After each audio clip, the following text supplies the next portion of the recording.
careful not to make a false idol, to use a biblical term, out of ayahuasca. Because ayahuasca is a technique and it's a tool that has been incredibly invaluable in my life and in yours, I'm sure everybody up here. But it's also not the ayahuasca itself that is what's revealed to us. It's our own divine nature. And what is interesting is not what we learn about ayahuasca, what we learn about plants. That is interesting, and plants are beautiful and they have a lot of powers.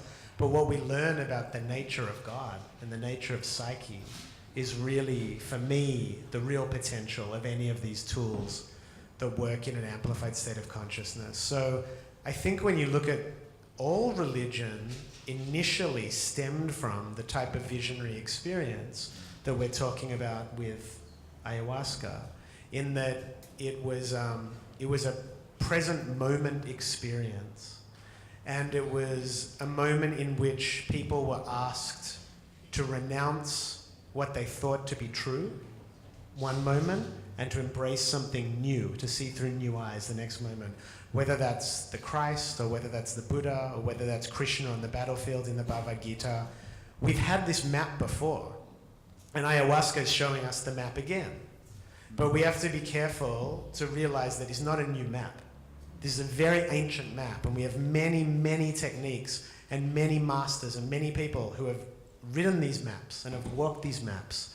And so just to keep in perspective what the real goal here is, and that the goal here really is our own approach towards the infinite.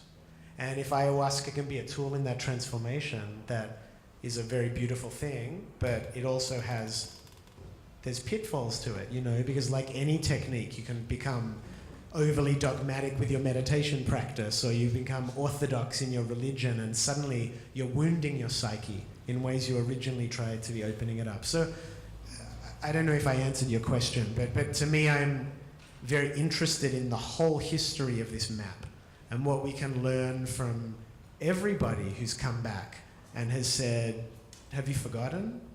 Have you forgotten? This is what's going on. So this is another way it's made itself apparent in our lifetime.